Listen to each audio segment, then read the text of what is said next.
Desde el corazón de la ciudad autónoma de Buenos Aires, Radio Hermes, tu lugar de expresión y comunicación. www.radiohermes.com.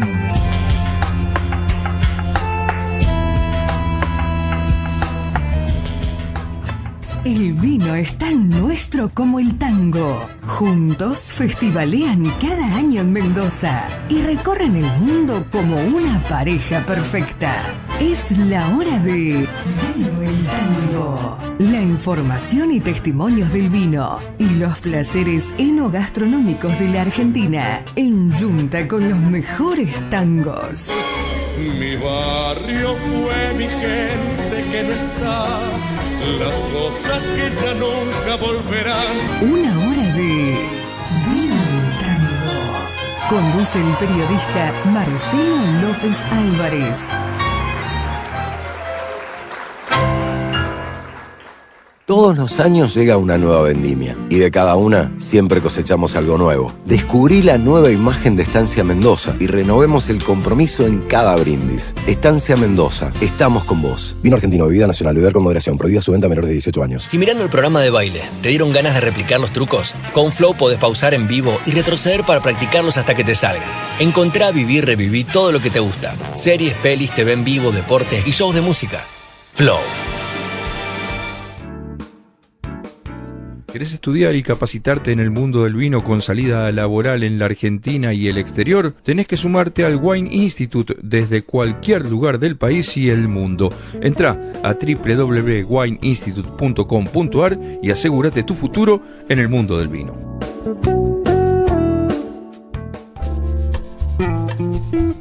Volvé a la naturaleza. Viví la experiencia Rosel Boer Lodge y redescubrí Mendoza en el mejor restaurante de bodega del mundo del 2020. Rosel Boer Lodge. Conectá con lo esencial.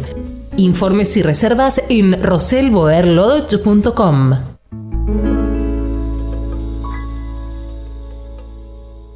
Hola bodegas, hola paisajes, hola festivales, hola gastronomía, hola museos, hola Maipú.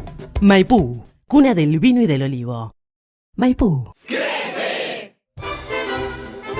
Finca Lanita, vinos con historia desde 1992, es además la primera bodega boutique de Alto Agrelo en Mendoza y te invita a conocer sus vinos y visitar su restaurante con exclusiva cocina libre de gluten. Abierto de miércoles a domingos con reservas a turismo@fincalanita.com. Euca Mendoza te invita a disfrutar estas vacaciones con tirolesa y arborismo sin límite de tiempo para grandes y peques. Una increíble salida en familia con la gastronomía de la hostería del Dique Chipoleti. Euca Mendoza, diversión al máximo en tus vacaciones.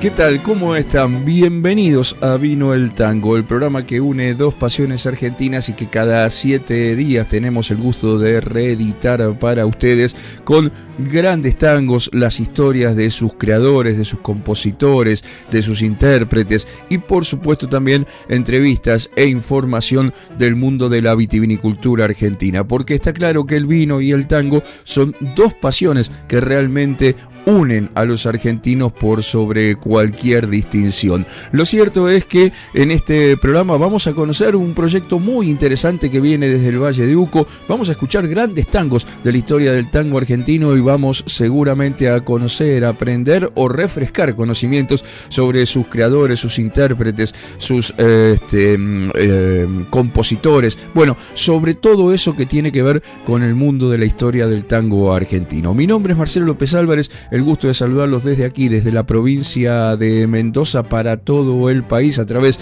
de su radio favorita, y decirles que se pueden comunicar con nosotros al 2615-341-941, 2615-341-941, ese es el WhatsApp exclusivo de Vino el Tango, y que también por supuesto nos pueden encontrar en el mail, nos pueden escribir al mail que es vinoeltangoradio@gmail.com. Y recordarles que todos los programas de la tercera y de la cuarta temporada de Vino el Tango están colgados en el canal de YouTube de Vino el Tango, que es @vinoeltango, @vinoeltango YouTube. Allí van a encontrar todos los programas de la tercera y lo que va de esta cuarta temporada de Vino el Tango, que hacemos con pasión y para compartir con ustedes semanalmente desde aquí, desde la provincia de Mendoza. Amigos, amigas, vamos a comenzar entonces la rutina periodística y musical de este Vino el Tango de esta semana, por supuesto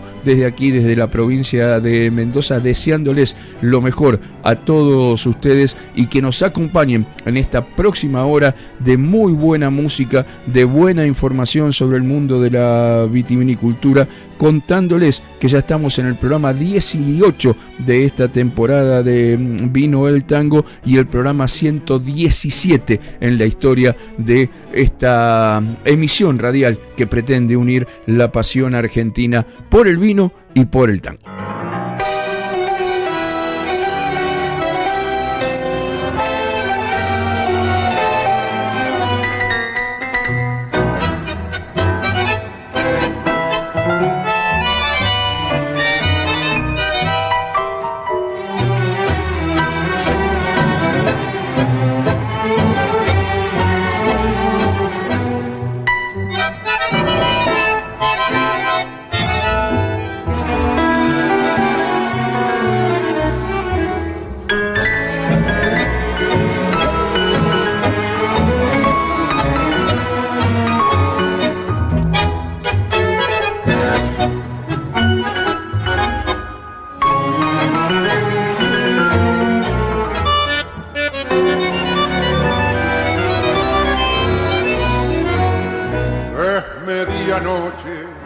cabaret despierta, muchas mujeres, flores y champán. Va a comenzar la alegre y triste fiesta de los que viven al ritmo del botán. 40 años de vida me encadenan, blanca la testa, viejo el corazón. Hoy puedo ya mirar con honda pena lo que otro tiempo miré con ilusión. Las pobres pilotas, copadas de besos, me miran extrañas con curiosidad. Ya no me conocen, estoy solo y viejo. Qué triste es todo esto, la vida se va.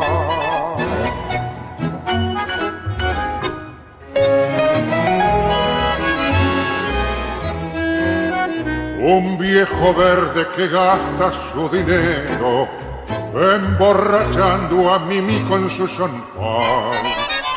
Hoy le negó el aumento a un pobre obrero que le pidió un pedazo más de pan.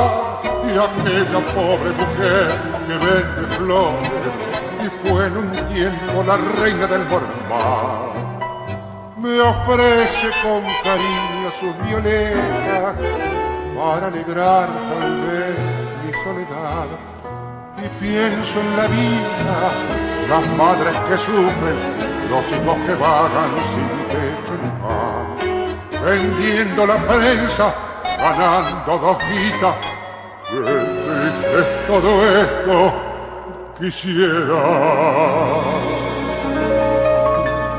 llorar.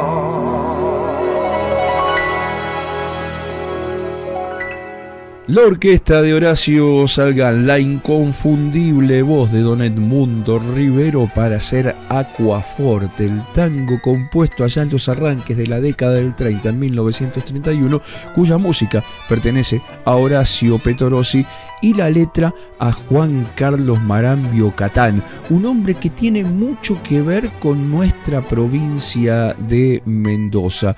Un cantor, un poeta, un viajero incansable y testigo privilegiado de una época dorada del tango, Juan Carlos Marambio Catán nació en Bahía Blanca ya por 1895 y falleció aquí en la provincia de Mendoza en 1973. En su juventud parecía tener otro destino porque estudiaba en la Escuela Naval de Río Santiago, pero en 1913 abandonó los estudios y cambió el uniforme de marino por la bohemia. Partió hacia Asunción de Paraguay con el cantor Nunciata y allí debutó en un cine-café. Fue el primer paso de una vida marcada por escenarios, por guitarras y por supuesto por sus versos. De regreso en la Argentina formó un dúo con Saúl Salinas, recorrió pueblos del interior hasta que un día, vaya a saber uno por qué, en General Pico, en La Pampa, decidieron separarse. Allí Juan Carlos Marambio Catán siguió solo hasta aquí, hasta la provincia de Mendoza, donde cambió el canto por la docencia, trabajando como maestro en San Rafael. Pero la verdad es que el destino lo empujaba hacia la música y tras un cambio de gobierno por aquellos años se trasladó a San Juan y allí, junto a Carlos Mombruno Campo, nada más y nada menos, formó el dúo que la gente conocía como Marambrum.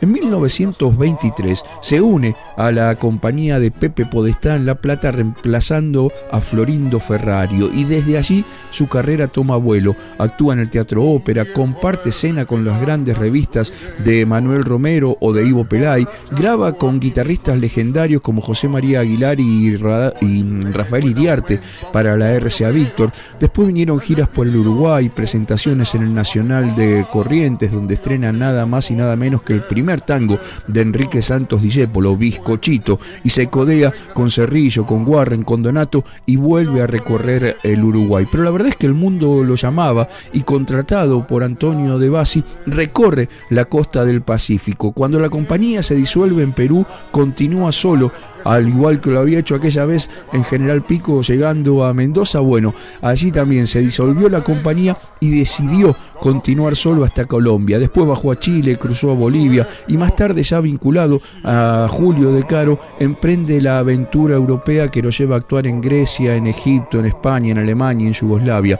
Estamos hablando de los años 30, 40, donde esos viajes eran eternos, eran interminables. A su regreso a la Argentina sigue con las giras, esta vez acompañado por el bandoneón de Carlos Marcucci y el baile de Casimiro Aín. En el 43 canta por última vez en el Teatro Smart junto a Luis Arata en la obra Un tal Servando Gómez de Samuel Eichelbaum, y allí colgó la guitarra. Pero antes dejó un legado inmenso, grabó para Deón, actuó en radio, escribió letras que ya son parte, como ustedes saben, del cancionero eterno del tango. Acabamos de escuchar nada más que y nada menos que Aquaforte. Fue letrista de tangos como El Buen Amigo, como El Monito y por supuesto el letrista del Choclo, al que puso letra para inmortalizar la música de Don Ángel Villoldo. Su tango más famoso puede ser Aquaforte, quizás para mí es el Choclo, pero Aquaforte es un verdadero tangazo que fue entregado en París a Carlos Gardel por el propio Horacio Petorossi para que lo grabara, y estuvo a punto de pasarle otro titulado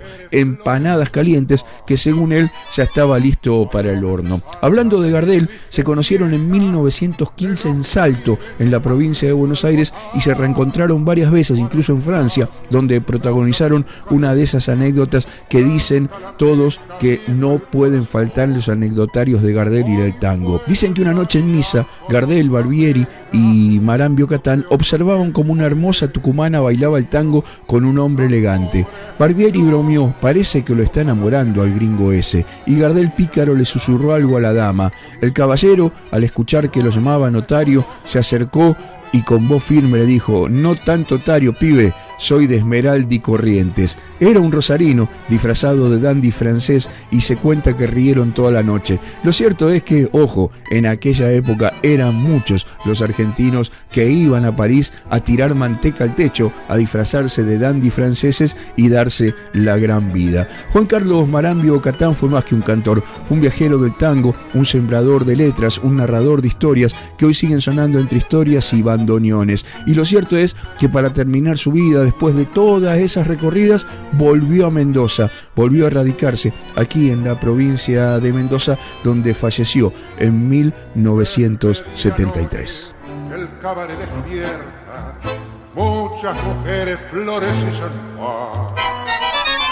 Va a comenzar la alegre y triste fiesta de los que viven al ritmo del botán. 40 años de vida me encadenan, blanca la testa, viejo el corazón. Hoy puedo ya mirar con honda pena lo que otro tiempo miré con ilusión. Las pobres pilotas, topadas de besos, me miran extrañas con curiosidad. Ya no me conocen, estoy solo y viejo. Qué triste es todo esto, la vida se va.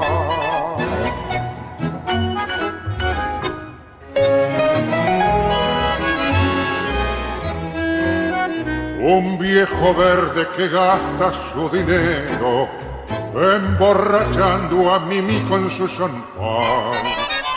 Hoy le negó el aumento a un pobre obrero que le pidió un pedazo más de pan. Y aquella pobre mujer que vende flores y fue en un tiempo la reina del normal, me ofrece con cariño sus violetas para alegrar tal vez mi soledad. Y pienso en la vida, las madres que sufren, los hijos que vagan sin techo ni pan, vendiendo la prensa, ganando 2 guitas. Qué triste es todo esto, quisiera llorar.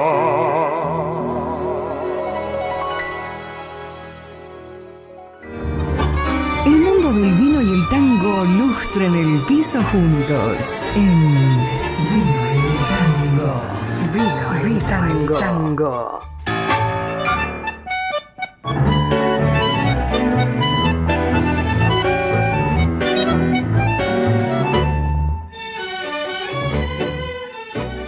Ustedes saben que el vino argentino se caracteriza por tener grandes terroirs, grandes regiones vitivinícolas donde cada día salen vinos más exquisitos, vinos de excelencia, vinos que sorprenden al mundo. Y una de esas regiones, quizás una de las más valoradas hoy en día, no solo en la Argentina, sino a nivel mundial, es el Valle de Uco, una región que además tiene una tradición y una historia vitivinícola de muchísimos años antes de que se pusiera de moda y que empezara de alguna manera con el trabajo de grandes enólogos, de grandes ingenieros agrónomos a dar vinos realmente sorprendentes. Lo cierto es que dentro de la historia del Valle de Uco hay grandes inversiones internacionales, grandes bodegas que hacen vinos realmente de excelencia, pero también hay pequeños proyectos que recuperan esa historia de la vitivinicultura del Valle de Uco, que recuperan esa historia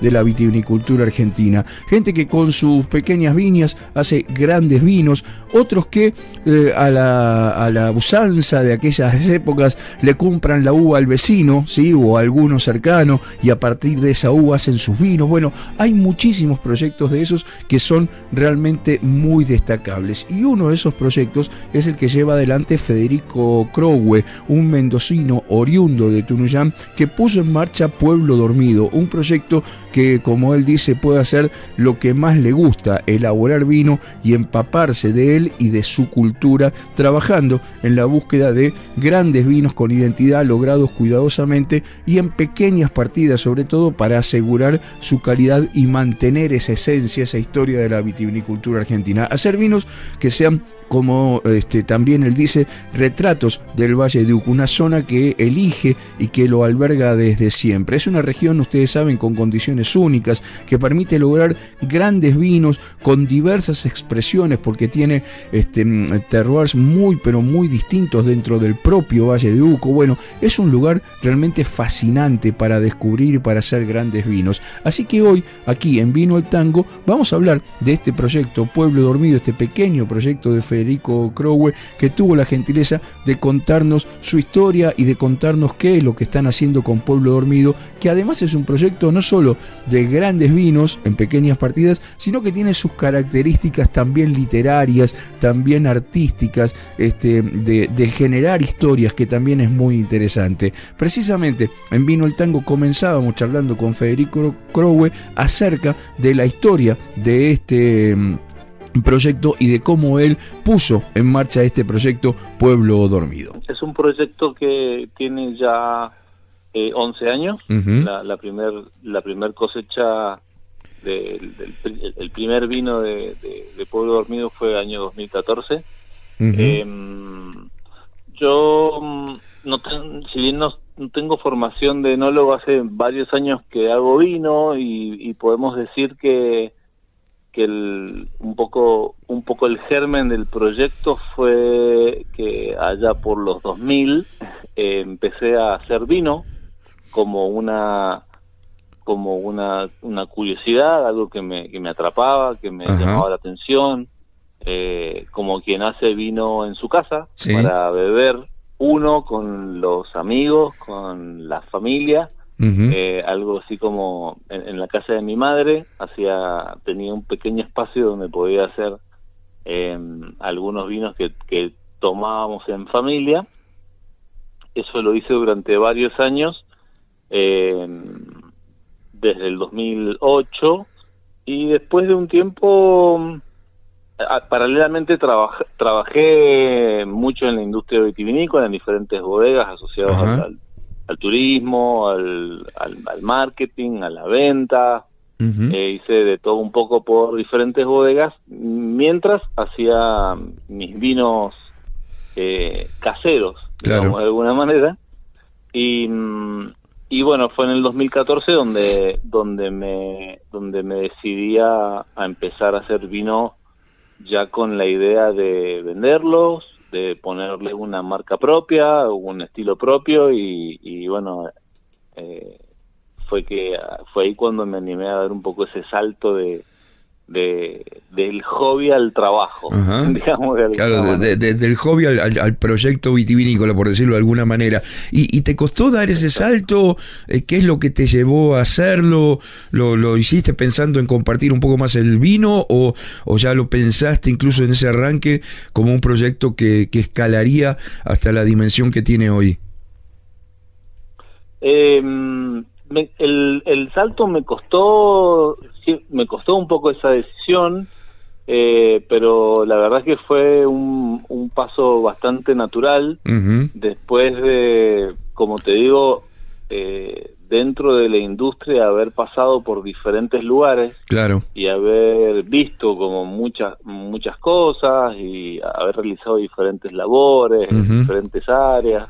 Sí. Y lo que me daba cuenta era que lo que más me gustaba era hacer el vino, ¿no? Más que me gustaba mucho más eso que venderlo o que abrir mercados o comunicar el vino de las bodegas para las que trabajaba. Si bien fueron trabajos que siempre relacionados al vino, que siempre me gustaron mucho, hacer mi propio vino, que era eso que yo encontraba que yo hacía fuera de horario del trabajo, claro, digamos, claro, me di cuenta que era lo que más me gustaba. Claro. Y después los amigos y amigas y familiares con quien yo compartía aquellos vinos que hacían, la verdad es que me decían, che, está buenísimo, ¿dónde lo consigo? Claro. Quiero comprar, y yo les decía, no, mirá, esto lo compartimos, te regalo una botella, pero la verdad es que no es algo que venda. Uh-huh. De alguna forma, esa buena onda que me tiraba la gente también me empujó un poquitito a decir, bueno, entre todas esas, digamos, inseguridades de no ser enólogo, por ejemplo, o de no tener una firma como responsable técnico de un vino, claro, y demás, me generaron un montón de dudas, pero bueno, digamos que ese salto fue natural a hacer lo que en el fondo era lo que más me gustaba, más allá de que me gustan muchas cosas, y cuando haces vinos de autor tenés que hacer todo, claro. digamos, lo que tiene que ver con hacer el vino. Ese fue un poco el paso que había que dar y que terminé dando en aquel momento. Uh-huh. Cuando el primer vino ya estaba listo para salir, o sea, que ya estaba puesto en la botella, que tenía la primer marca, estaba terminando la etiqueta, como que ya no tenía más excusas. Uh-huh. Ahí fue que yo, digamos, renuncié al trabajo que tenía en aquel momento y me largué a dedicarme 100% a tu proyecto. A Pueblo Dormido. Uh-huh. ¿Y cuál fue el primer vino? ¿Cuál fue el primer vino que salió, la primera etiqueta que salió de Pueblo Dormido? El primero fue Ichabod. Ajá. Ichabod Malbec. Sí. Como no podía ser de otra manera. Ajá. Como quien empieza por el principio. Sí. Fue un varietal Malbec. Uh-huh. Y bueno, Ichabod, el nombre, la marca tiene que ver con que es el protagonista principal del cuento en el claro. cual yo baso todo mi proyecto, que es Ichabod Crane, de la leyenda de Sleepy Hollow, o más conocida como la leyenda del jinete sin cabeza. ¿Y por qué te basaste desde el principio en el jinete sin cabeza para generar el proyecto del vino? ¿Sos medio fanático, sos muy cinéfilo, sos muy lector, te gustan los cuentos? ¿Por qué agarraste por ese lado? Me gustan el arte, digamos, en general, en sus diferentes facetas. Uh-huh. La verdad es que fue difícil elegir qué era lo que quería, pero sí sabía al principio qué era lo que no quería. Ajá. Bueno, ese es un gran avance, sobre todo cuando se piensa en un proyecto vitivinícola, y además saber qué no se quiere ya es un gran avance. Sí, tal cual, porque si no tenés claro eso, viste, es como que cualquier cosa puede ser, ¿no? Claro. Entonces sí sabía lo que no quería, que era que el vino llevara mi nombre, ni que llevara el nombre de mi familia, que tenía, que a través de mi abuelo, en mi familia teníamos cierta tradición vitivinícola. Ajá. Y demás. La verdad es que no quería, tenía que ser algo que fuera divertido, para mí, y que sabía que iba a ser un vino propio, una etiqueta propia con la que iba a tener que convivir probablemente mucho tiempo, uh-huh. Quizás toda mi vida. Entonces tenía que ser algo que me guste a mí. Uh-huh. Así como los vinos que hago me tienen que gustar a mí por sobre todas las cosas. Me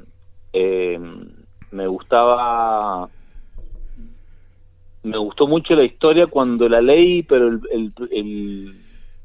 el puntapié inicial, digamos, fue un poco una pequeña película de Disney que existía ya por los finales de los 80. Sí. Que es un corto animado, musical. Sí. Ese fue mi primer contacto con Ichabod y con el jinete sin cabeza. Yo era un niño. Uh-huh.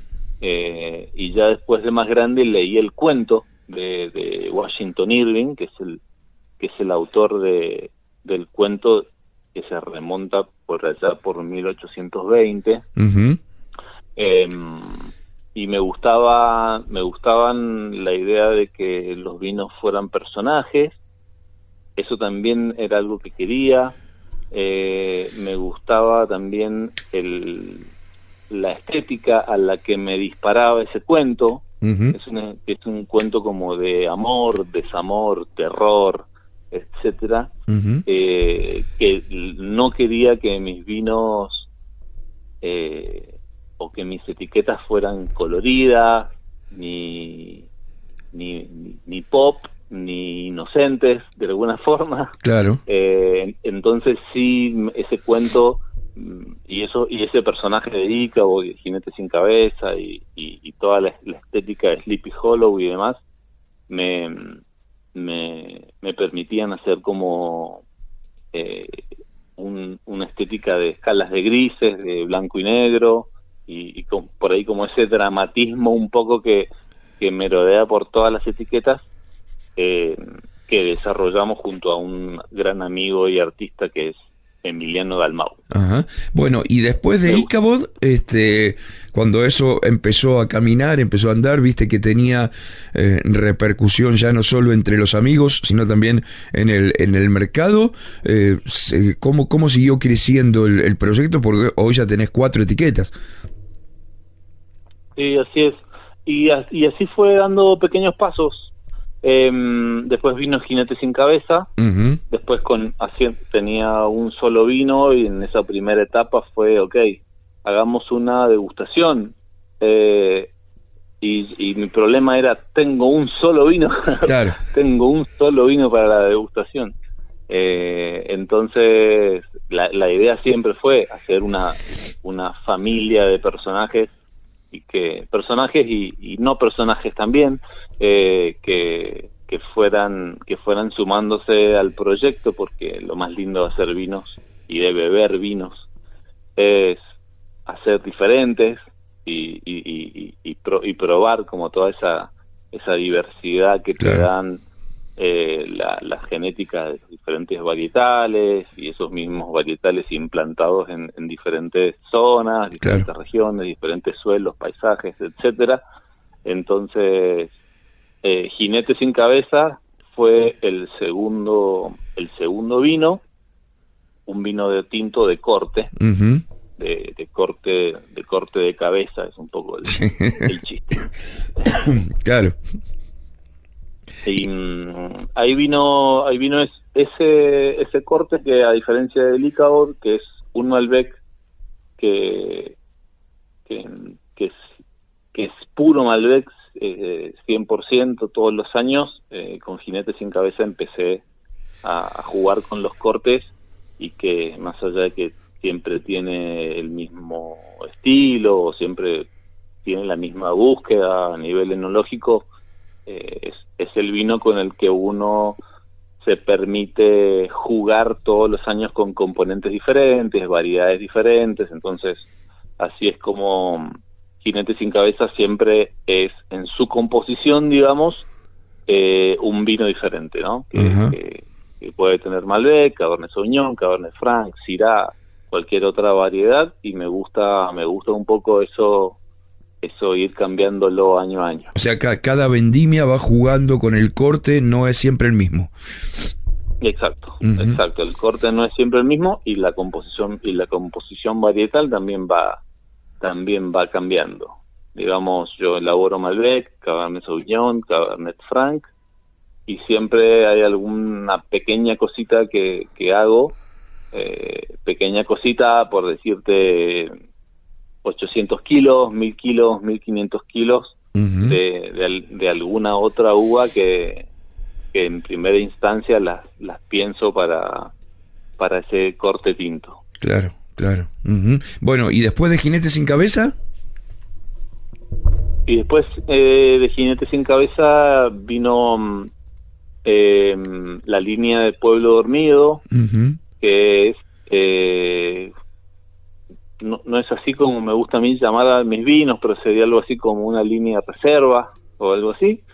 Vinos un poquito más estructurados, con un poquito más de madera, un poquito más de estructura y complejidad, etcétera.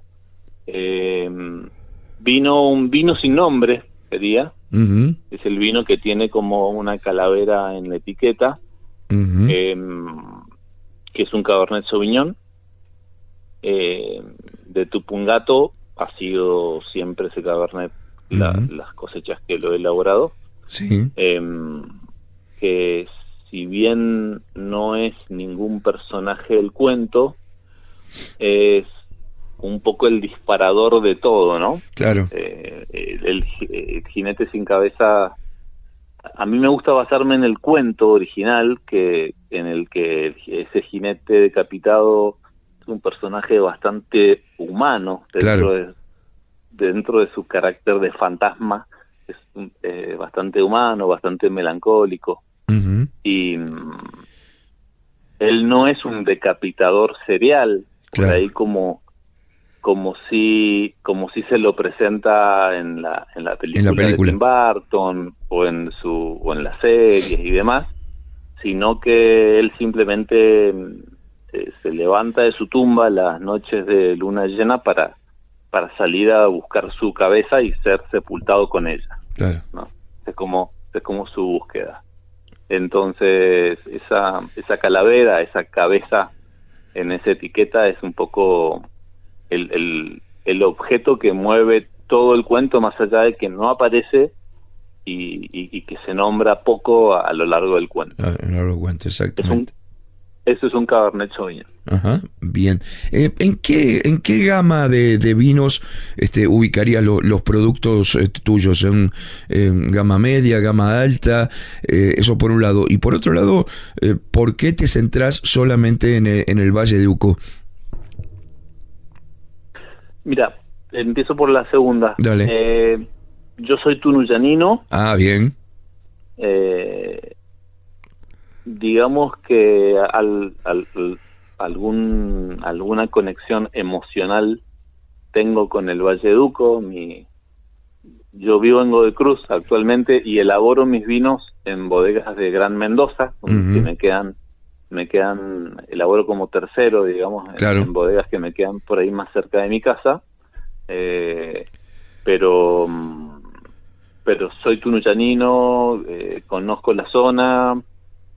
Mi madre vive por ahí todavía, tengo varios amigos y algo por ahí netamente subjetivo con los paisajes y con los lugares hay en la decisión de que por el momento el proyecto esté centrado 100% en Valle de Uco.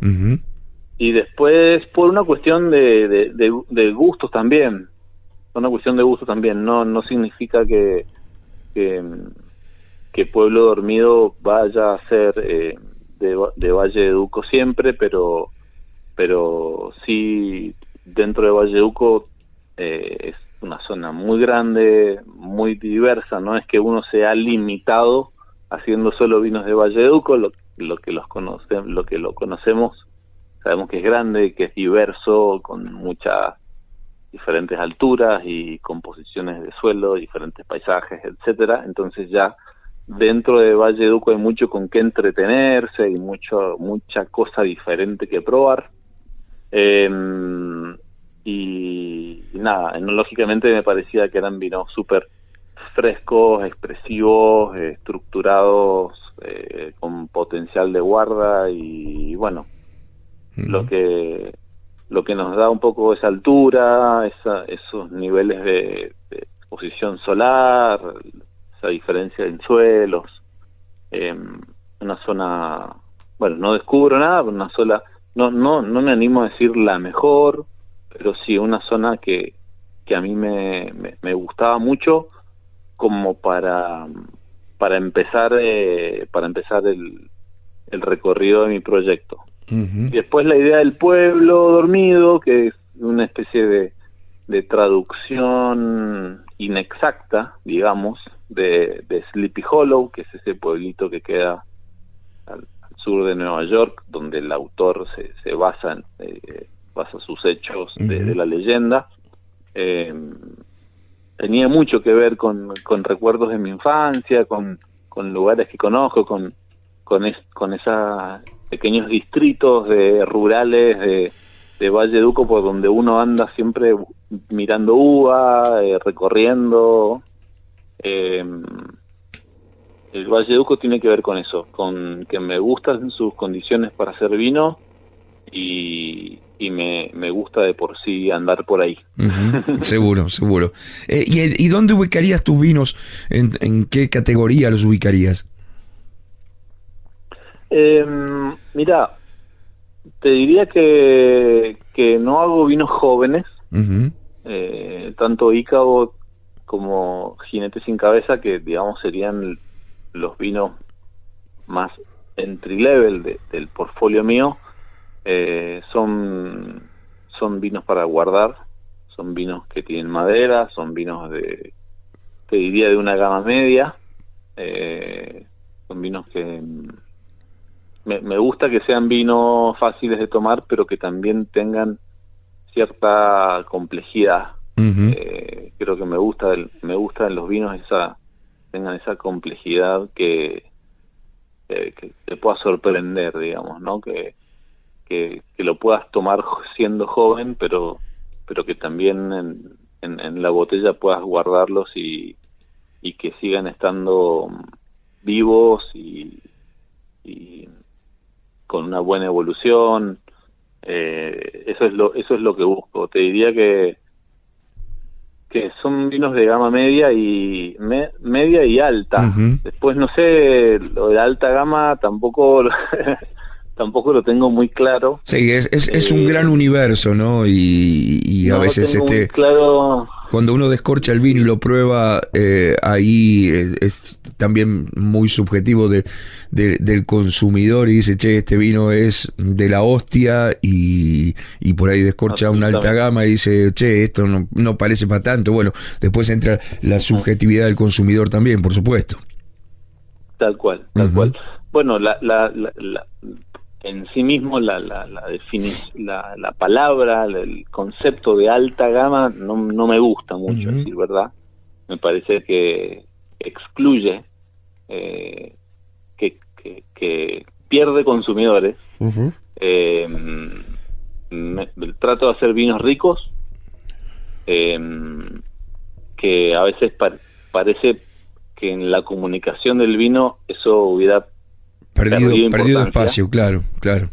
Sí, a veces escucho enólogos o sommeliers o gente vinculada al mundo del vino que explica sus vinos o explica su búsqueda, y no oigo ni que digan uva, ni rico, ni fruta, claro, ni Mendoza. Claro.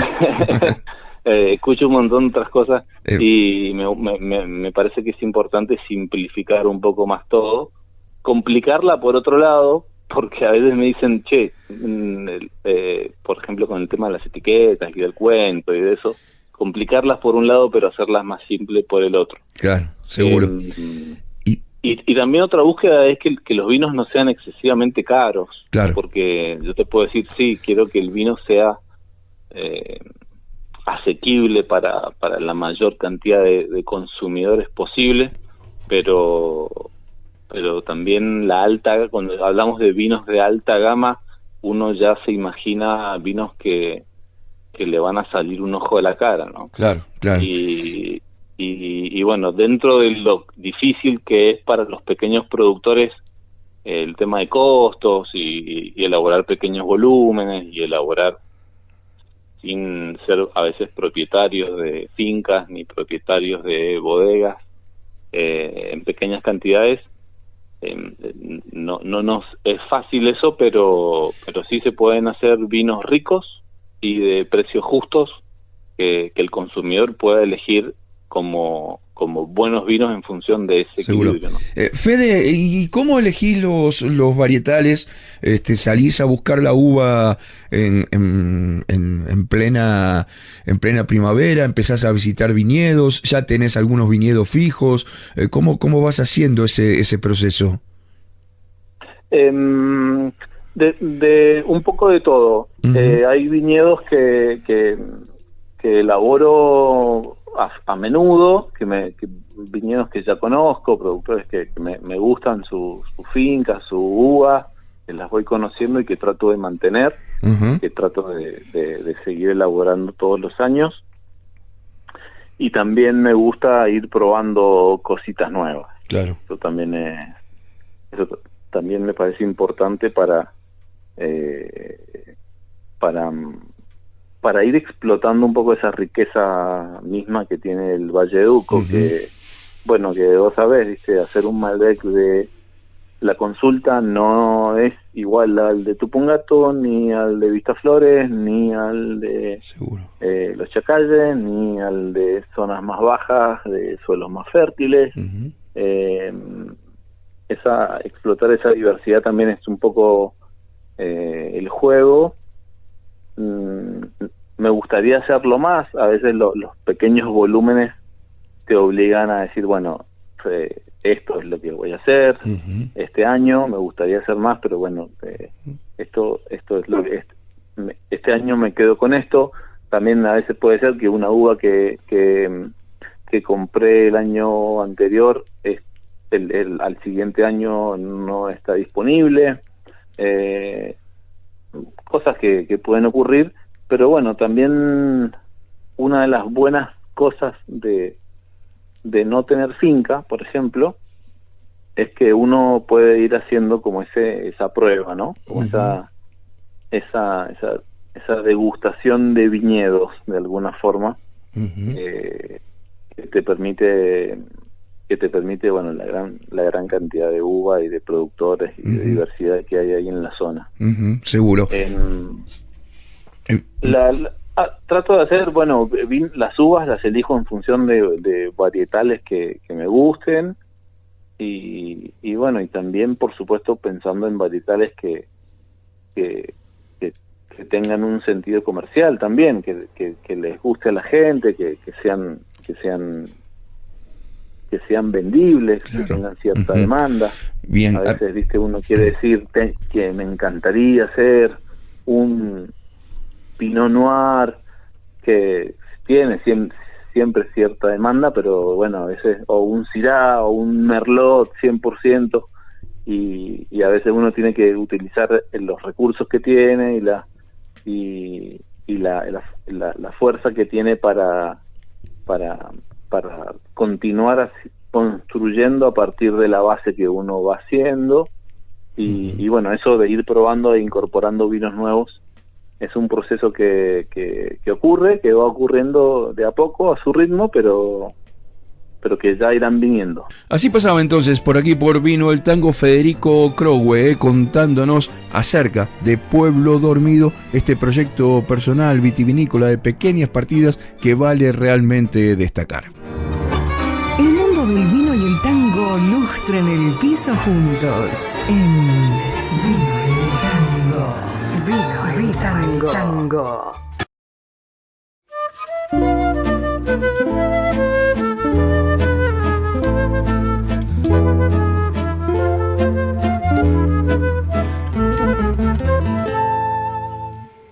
Yo soy como siempre, yo nunca cambié. Mi ropa es la de antes, mi vida también. Por eso de pronto me cuesta creer que seas la misma de ayer. Parece mentira que todo de un golpe se pueda romper. Parece mentira que el sueño más puro nos quiebre la fe. Te miro y no sé, me cuesta creer que seas la misma que quise una vez.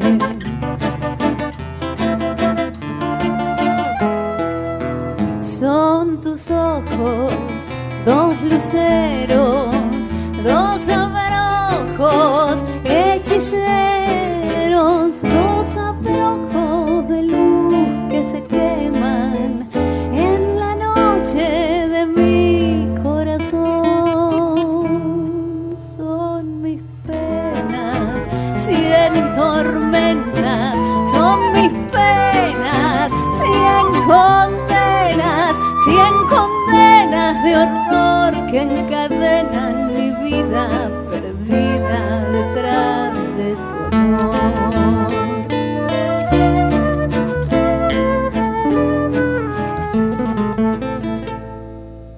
Tu calle es la misma, tu esquina también, las luces del barrio las mismas de ayer. La luna es la misma que vimos los dos, colgada en la aquel callejón. Si todo es como antes, si nada ha cambiado, si todo es igual, parece mentira que solo tu vida pudiera cambiar. Te miro y no sé, me cuesta creer que seas la misma que quise una vez.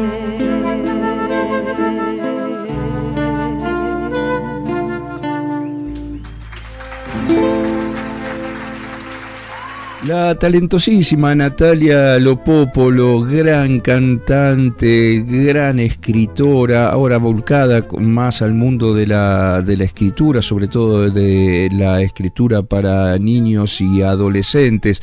Una mujer realmente talentosísima de la escena de la cultura argentina, nos traía esta maravillosa versión del valsecito Parece Mentira, que como todos ustedes saben pertenece en su música a don Francisco Canaro y en la letra nada más y nada menos que a don Homero Mansi. Así que buena oportunidad para charlar un ratito del uruguayo, del hombre nacido en San José de Mayo, del famoso Pirincho, Francisco Pirincho Canaro. Nacido en una familia tan pobre que no había lugar ni para un sueño, según dicen algunos de sus biografistas, de chico voceaba diarios por la calle. También fue pintor de brocha gorda y hasta trabajó en las obras del Congreso Nacional, pero el destino ya le marcaba el compás, porque la música, primero con una guitarra prestada por un vecino zapatero y luego construyendo su primer violín con una lata de aceite y un palo de escoba,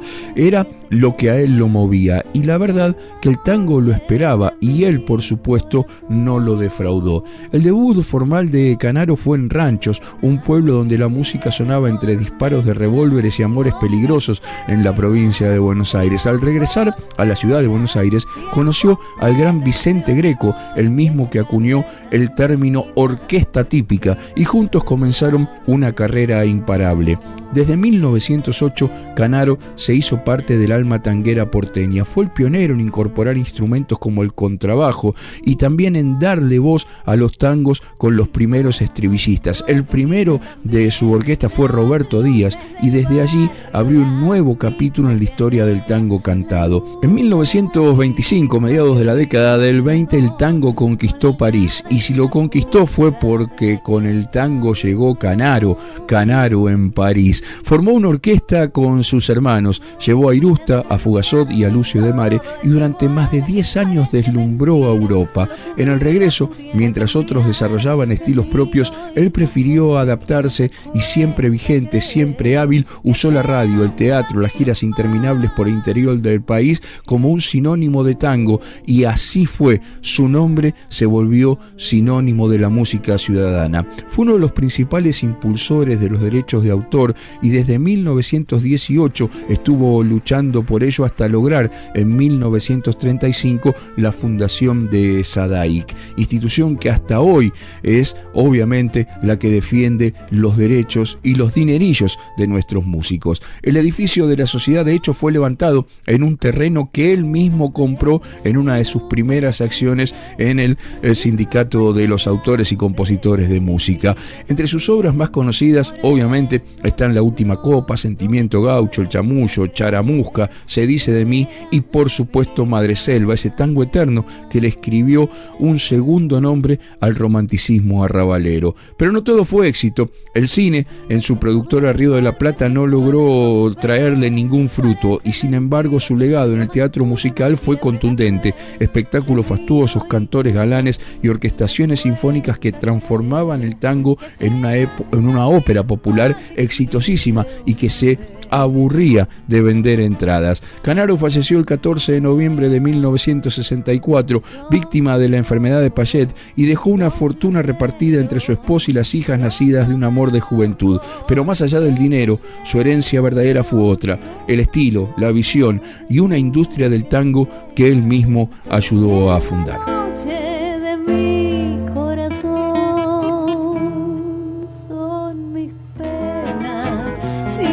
Tormentas son mis penas, 100 condenas, 100 condenas. que encadenan mi vida perdida detrás de tu amor.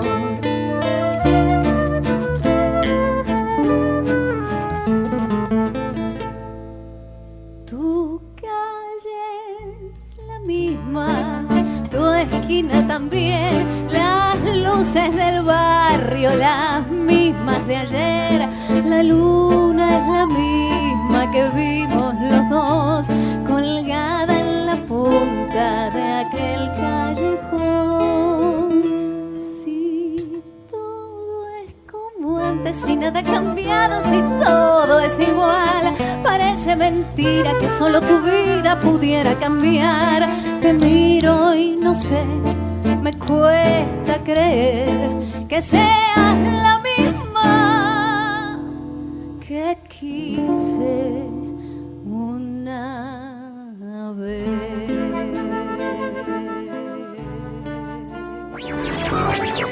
Tango y vino.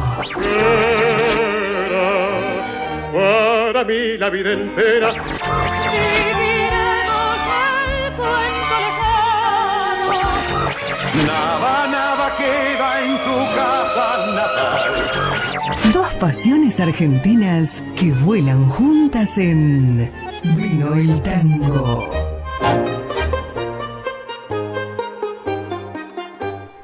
Hasta acá llegamos, hasta acá llega Vino el Tango, una hora de radio compartida con todos ustedes, un placer realmente haber podido disfrutar junto a ustedes del otro lado de la radio, de su radio favorita, este programa número 18 de la cuarta temporada de Vino al Tango, 117 en la historia de Vino al Tango, un placer poder compartir con ustedes semana a semana la información del mundo de la vitivinicultura junto con los grandes tangos y sus historias de la música ciudadana. Nos vamos a volver a encontrar dentro de 7 días en el aire de su radio favorita.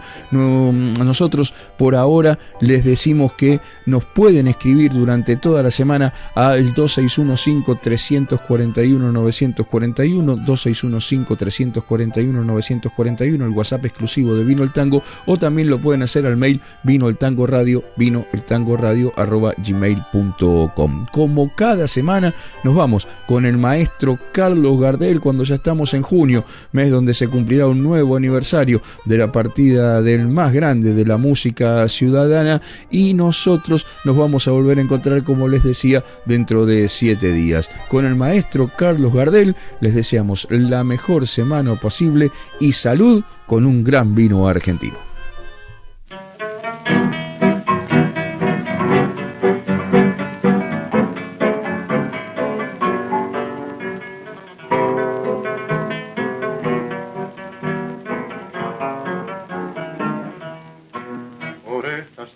Donde un bello ruiseñor cantaba alegre sobre un viejo ventanal.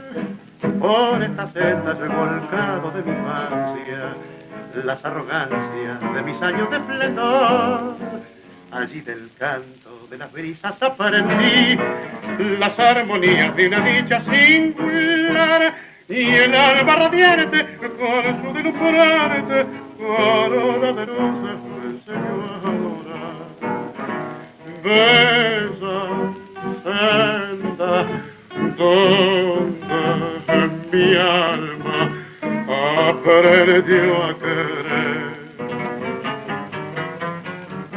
donde con mi juego placentero pasé los años primeros que jamás han de volver. Felices años que adoraba con vehemencia bajo el sol de la inocencia que me hacía enternecer.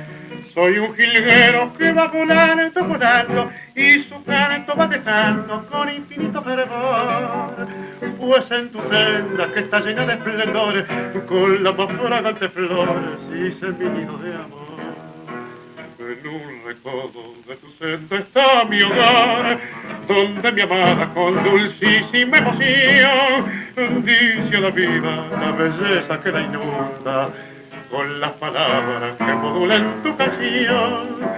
Senda florida que jamás olvidaré, bendita senda donde la dicha bebí y que has perfumado el goce anhelado de verde y nublado de azul porvenir. Bella senda donde mi alma aprendió a querer, donde con mi juego placentero pase los años primeros que jamás han de volver. Felices años que adoraba con vehemencia bajo el sol de la inocencia que me hacía enternecer. Soy un jilguero que va volando y su canto va dejando con infinito fervor. Pues en tu senda que está llena de esplendores, con las más fragantes flores, hice mi nido de amor.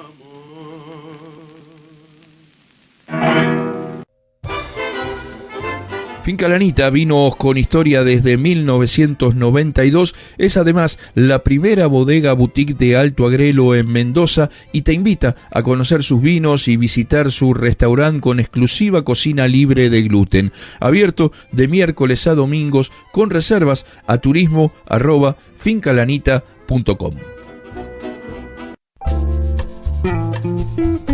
Volvé a la naturaleza.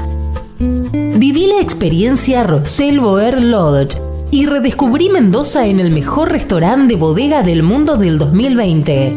Rosell Boer Lodge. Conectá con lo esencial. Informes y reservas en rosellboerlodge.com. Los códigos para conectarnos ya no son los de antes. Hoy silenciamos un grupo si supera los 30 mensajes por minuto. Cambia la manera de conectarnos, pero las conexiones verdaderas se mantienen. Personal, conexión total. Todos los años llega una nueva vendimia y de cada una siempre cosechamos algo nuevo. Descubrí la nueva imagen de Estancia Mendoza y renovemos el compromiso en cada brindis. Estancia Mendoza, estamos con vos. Vino argentino, bebida nacional, beber con moderación, prohibida su venta a menores de 18 años. ¿Querés estudiar y capacitarte en el mundo del vino con salida laboral en la Argentina y el exterior? Tenés que sumarte al Wine Institute desde cualquier lugar del país y el mundo. Entrá a www.wineinstitute.com.ar y asegúrate tu futuro en el mundo del vino. Hola bodegas, hola paisajes, hola festivales, hola gastronomía, hola museos, hola Maipú. Maipú, cuna del vino y del olivo. Maipú.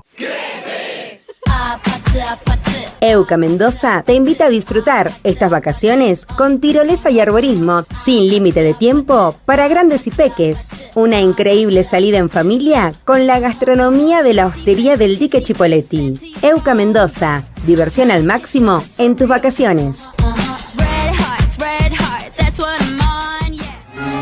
El mundo del 2x4 y el vino argentino transitaron juntos por Vino el Tango. Nos volvemos a encontrar en una semana para seguir descubriendo el mundo de dos pasiones argentinas. Desde el corazón de la ciudad autónoma de Buenos Aires, Radio Hermes, tu lugar de expresión y comunicación, www.radiohermes.com.